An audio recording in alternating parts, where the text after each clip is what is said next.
Hello दोस्तों, स्वागत है आपका हमारे YouTube channel smart study hub में। आज की वीडियो में हम देखने वाले हैं बायोलॉजी के पाचन तंत्र से रिलेटेड टॉप 20 एमसीक्यू। तो चलिए बिना देरी किए शुरू करते हैं आज का वीडियो। पहला क्वेश्चन है, पाचन की क्रिया कितने चरणों में पूरी होती है? ऑप्शन ए है 2, option B 3, option C 4, option D 5। पाचन की क्रिया 5 चरणों में पूरी होती है। देखते हैं कौन कौन से 5 चरण हैं। पहला है अंतर्ग्रहण।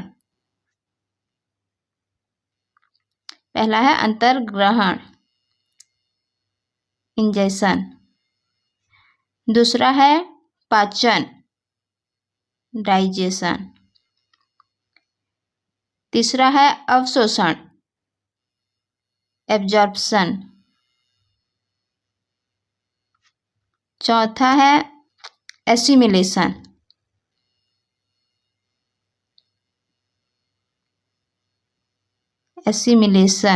स्वांगीकरण। और पांचवा है मल परित्याग, डिफेकेशन। तो ये 5 चरणों में पाचन की क्रिया पूर्ण होती है। दूसरा प्रश्न देखते हैं, भोजन का पाचन कहाँ से प्रारंभ होता है? ए लाल ग्रंथि, बी मुख, सी छोटी आंत, डी अमाशय। तो सही आंसर है बी मुख। भोजन का पाचन मुख से प्रारंभ होता है। इसी को इंग्लिश में माउथ या बकल कैविटी भी बोलते हैं। ये पाचन तंत्र का चित्र है और यही मुख से ही भोजन का पाचन प्रारंभ होता है, मुख से ही। देखते हैं अगला क्वेश्चन, निम्न में से कौन सा दांत का एक प्रकार नहीं है?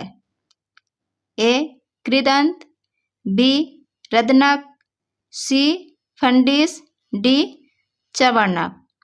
तो इसका सही आंसर है सी फंडिस।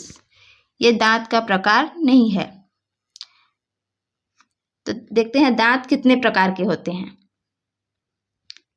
दांत 4 प्रकार के होते हैं। 4 प्रकार के। कृदंत, इसको केनाइन भी बोलते हैं। केनाइन, कृदंत, केनाइन। रदनक,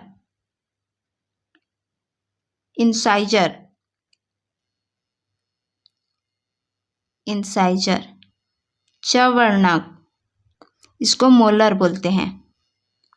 और एक होता है अग्रचवर्णक। अग्रचवर्णक को प्रीमोलर। इसी प्रकार दांत 4 प्रकार के होते हैं। इसे आप ऐसे भी याद कर सकते हैं, ICPM। आई से इंसाइजर, सी से केनाइन, पी से प्रीमोलर, एम से मोलर। तो आई से इंसाइजर को हिंदी में रदनक बोलते हैं।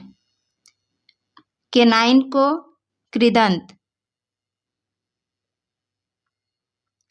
प्रीमोलर को अग्रचवर्णक और मोलर को चवर्णक। इस प्रकार दांत के 4 प्रकार होते हैं।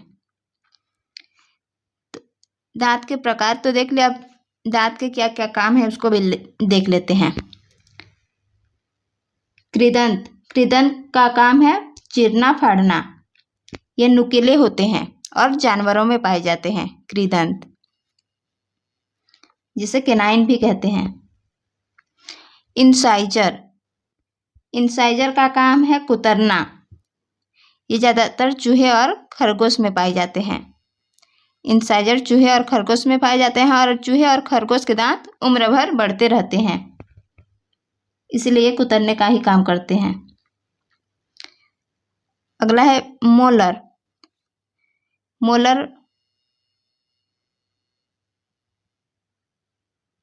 मतलब चवर्णक। इसे अक्ल की दाढ़ भी कहते हैं। मोलर को अक्ल की दाढ़ भी कहते हैं। अक्ल की दाढ़ या विजडम टीथ।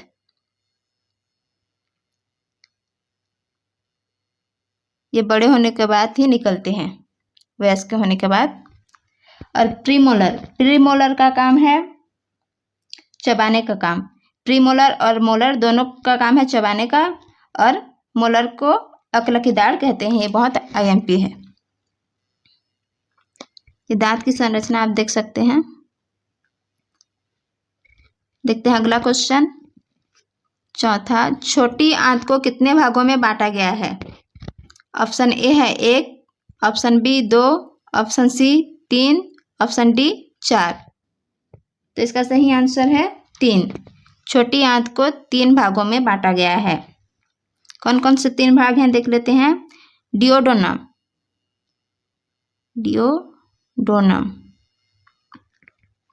जिसे ग्रहणी भी कहते हैं। दूसरा है जेजुनम, अग्रछिद्रांत कहते हैं जेजुनम को। और तीसरा है इलियम। ये छोटी आंत के 3 भाग हैं। अगला क्वेश्चन है, मानव शरीर में प्रमुख रूप से कितनी पाचन ग्रंथियां पाई जाती हैं? ऑप्शन ए है 4, ऑप्शन बी है 3, ऑप्शन सी है 2, ऑप्शन डी है 1। तो इसका सही आंसर है, पांचवा का सही आंसर है 3, ऑप्शन बी 3। प्रमुख रूप से 3 पाचक ग्रंथियां पाई जाती हैं मानव शरीर में। पहला है लार ग्रंथि, दूसरा है यकृत, और तीसरा है अग्नाशय, जिसे पेनक्रियास भी बोलते हैं। यकृत को मानव शरीर की सबसे बड़ी ग्रंथि कहते हैं। छठवां क्वेश्चन है, लार ग्रंथियां कितने प्रकार की पाई जाती हैं? ए 3, बी 4, सी 5, डी 6। तो इसका सही आंसर है ऑप्शन ए 3। लार ग्रंथियां भी 3 प्रकार की पाई जाती हैं। पहला है पैरोटिड ग्लैंड या पैरोटिड ग्रंथियां, सबलिंगुअल ग्लैंड,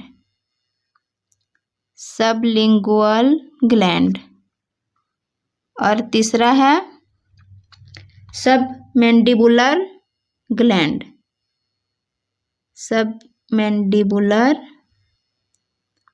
या इसी को सबमैक्सिलरी भी बोलते हैं, सबमैक्सिलरी ग्लैंड। इसी प्रकार लार की 3 प्रमुख ग्रंथियां पाई जाती हैं। अगला क्वेश्चन है, पेप्सिन नामक एंजाइम कहाँ से स्रावित होता है? ऑप्शन ए अग्नाशय, ऑप्शन बी आमाशय, ऑप्शन सी यकृत, ऑप्शन डी वृक्क। तो इसका सही आंसर है ऑप्शन बी आमाशय। पेप्सिन का स्रावण आमाशय से होता है, और भोजन का अधिकांश पाचन आमाशय में ही होता है। यह प्रति घंटा अपने वजन से 50 गुना प्रोटीन पचा सकता है, अपने वजन से 50 गुना ज़्यादा प्रोटीन पचा सकता है। ठीक है, अगला क्वेश्चन देखते हैं, एपिग्लॉटिस कहाँ पाया जाता है? ऑप्शन ए जबड़े में, ऑप्शन बी ग्रास नली में, ऑप्शन सी आंत में, ऑप्शन डी यकृत में। तो इसका सही आंसर है बी ग्रास नली में। कभी कभी ऑप्शन में ग्रसनी भी दिया जा सकता है, तो आप ग्रसनी या ग्रास नली दोनों में से कोई एक आंसर में लेंगे। एपिग्लॉटिस भोजन के दौरान श्वास नाल को बंद कर देता है, जिससे भोजन करते वक्त खाना गले में न फंसे। ग्रास नली ग्रसनी को आमाशय से जोड़ता है। अगला क्वेश्चन है 9वां, पित्त रस कहाँ पाया जाता है? ऑप्शन ए अग्नाशय, option B colon, option C liver, option D kidney. तो इसका सही आंसर है ऑप्शन सी लीवर को ही यकृत बोला जाता है, लीवर को ही यकृत बोलते हैं। पित्त रस लीवर में पाया जाता है। यह पित्त रस नली द्वारा छोटी आंत में पहुंचता है। ठीक है, अगला क्वेश्चन देखते हैं 10वां, आहार नाल का अंतिम भाग क्या है? ऑप्शन ए बड़ी आंत, ऑप्शन बी छोटी आंत, ऑप्शन सी आमाशय, ऑप्शन डी मलाशय। तो इसका सही आंसर है ऑप्शन डी मलाशय।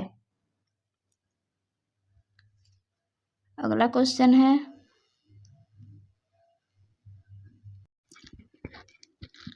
आमाशय की आंतरिक झिल्ली HCl अम्ल से सुरक्षित रहती है, हाइड्रोक्लोरिक अम्ल से सुरक्षित रहती है, इसका कारण बताइए। ऑप्शन ए है pepsin, option B rennin, option C amylase, option D श्लेष्मा। तो इसका सही आंसर है डी श्लेष्मा। श्लेष्मा को म्यूकस भी कहा जाता है, इसी के कारण ही आमाशय की आंतरिक झिल्ली सुरक्षित रहती है। अगला क्वेश्चन है 12वां, छोटी आंत का सबसे बड़ा भाग कौन सा है? Option A jejunum, option B ileum, option C duodenum, option D इनमें से कोई नहीं। तो इसका सही आंसर है इलियम। यह छोटी आंत का सबसे बड़ा भाग है इलियम। ये लगभग 3.5 मीटर का होता है। इलियम सबसे बड़ा भाग है और सबसे छोटा भाग है डियोडेनम। ये 2.5 सेंटीमीटर का होता है। ये 2.5 सेंटीमीटर का होता है इलियम। और जेजुनम ये 2.5 मीटर का होता है। जेजुनम 2.5 मीटर का होता है। सबसे छोटा पूछे तो डियोडेनम 2.5 सेंटीमीटर का होता है। सबसे बड़ा पूछे तो इलियम 3.5 मीटर का होता है और ये जेजुनम मीडियम होता है 2.5 मीटर का। डियोडेनम को हिंदी में ग्रहणी कहते हैं, जेजुनम को अग्र क्षुद्रांत और इलियम को क्षुद्रांत कहते हैं हिंदी में। अगला क्वेश्चन देखते हैं 13वां, जठर रस का कहाँ से निकलता है? ऑप्शन ए अमाशय, ऑप्शन बी अग्नाशय, ऑप्शन सी यकृत, ऑप्शन डी गुदाद्वार। तो इसका सही आंसर है अमाशय। जठर रस को गैस्ट्रिक जूस भी कहा जाता है, गैस्ट्रिक जूस।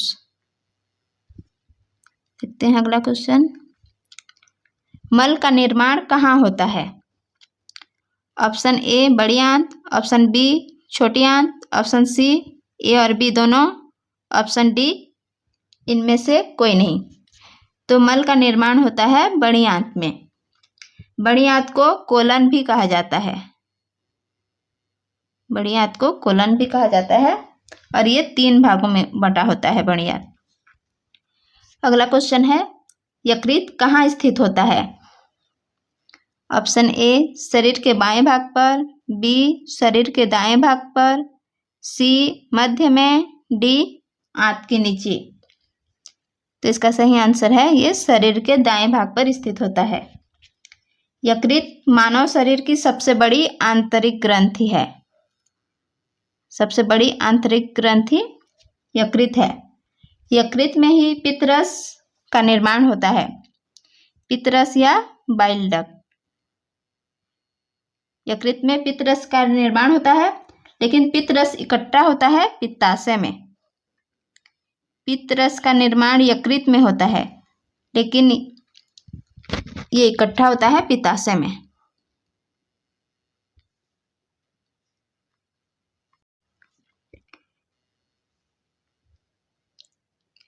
पित्ताशय को ही गाल ब्लेडर कहा जाता है, गाल ब्लेडर। देखते हैं अगला क्वेश्चन, जीभ का कौन सा हिस्सा कड़वा होता है? ऑप्शन ए अग्र हिस्सा, ऑप्शन बी आगे के किनारे का हिस्सा, ऑप्शन सी मध्य का हिस्सा, ऑप्शन डी इनमें से कोई नहीं। तो इसका आंसर है इनमें से कोई नहीं। जीभ का कौन सा हिस्सा कड़वा होता है? तो इसका सही आंसर है जीभ का अंतिम हिस्सा कड़वा होता है। सबसे पीछे का हिस्सा कड़वा होता है। आगे का हिस्सा मीठा होता है। जीभ का अग्रभाग मीठा होता है और पश्च भाग कड़वा होता है। और आगे के साइड वाला भाग नमकीन होता है और पीछे के साइड वाला भाग खट्टा होता है। देखते हैं अगला क्वेश्चन। मानव शरीर में जहाँ छोटी आंत बड़ी आंत से आकर जुड़ता है वहाँ किसकी रचना पाई जाती है? Option A kidney, option B यकृत, ऑप्शन सी अमाशय, ऑप्शन डी अपेंडिक्स। तो इसका सही आंसर है अपेंडिक्स। अपेंडिक्स ये एक अवशेषीय अंग है। अवशेषीय अंग का मतलब है इसका शरीर में होने या न होने से शरीर को कुछ फर्क नहीं पड़ता। अपेंडिक्स। देखते हैं अगला क्वेश्चन। मानव शरीर की दूसरी सबसे बड़ी आंतरिक ग्रंथि क्या है? ऑप्शन ए अग्नाशय, ऑप्शन बी यकृत, ऑप्शन सी लार ग्रंथि, ऑप्शन डी इनमें से कोई नहीं। तो मानव शरीर की सबसे बड़ी ग्रंथि क्या है? दूसरी सबसे बड़ी ग्रंथि क्या है? तो इसका सही आंसर है अग्नाशय। और पूछा जाए कि मानव शरीर की पहली सबसे बड़ी ग्रंथि है यकृत और अग्नाशय दूसरी सबसे बड़ी आंतरिक ग्रंथि है। देखते हैं अगला क्वेश्चन 19वां। किसकी उपस्थिति में अग्नाशय से स्रावित पाचक रस में छोटी आंत का माध्यम क्षारीय हो जाता है? कौन से पदार्थ की उपस्थिति से? तो देखते हैं option A urea, option B sodium bicarbonate, option C दोनों, ऑप्शन डी इनमें से कोई नहीं। तो इसका सही आंसर है ऑप्शन बी सोडियम बाइकार्बोनेट। इसकी उपस्थिति से छोटी आंत का माध्यम क्षारीय हो जाता है। देखते हैं अगला क्वेश्चन और अंतिम क्वेश्चन है 20 नंबर क्वेश्चन। अमाशय से निकलने वाले स्राव में प्रमुख रूप से कौन से एंजाइम पाए जाते हैं? ऑप्शन ए है amylase, option B trypsin, option C lipase, option D उपयुक्त सभी। तो इसका सही आंसर है उपयुक्त सभी। अमाशय में ये सभी प्रकार के एंजाइम पाए जाते हैं। तो देखते हैं इनका काम क्या क्या है। एमाइलेज ये कार्बोहाइड्रेट का पाचन करता है। एमाइलेज कार्बोहाइड्रेट का, ट्रिप्सिन प्रोटीन का पाचन करता है और लाइपेज वसा और लिपिड का पाचन करता है। प्रोटीन भोजन को अमीनो अम्ल में बदल देता है। देखते हैं प्रोटीन जो है भोजन को अमीनो एसिड में बदल देता है। अमीनो अम्ल या अमीनो एसिड में बदल देता है। और कार्बोहाइड्रेट जटिल कार्बोहाइड्रेट भोजन को सरल कार्बोहाइड्रेट में बदल देते हैं या शर्करा में बदल देते हैं। और वसीय अम्लों को ग्लिसरॉल में बदल देते हैं। वसीय अम्लों को ग्लिसरॉल में बदल देते हैं। तो आज का क्वेश्चन 20 क्वेश्चन था आज का, और 20 के 20 सभी क्वेश्चन बहुत इम्पोर्टेंट हैं। तो वीडियो के लास्ट तक बने रहने के लिए धन्यवाद। वीडियो पसंद आए तो वीडियो को लाइक कर देना, चैनल को सब्सक्राइब कर देना और हो सके तो अपने दोस्तों में शेयर कर देना। Thank you.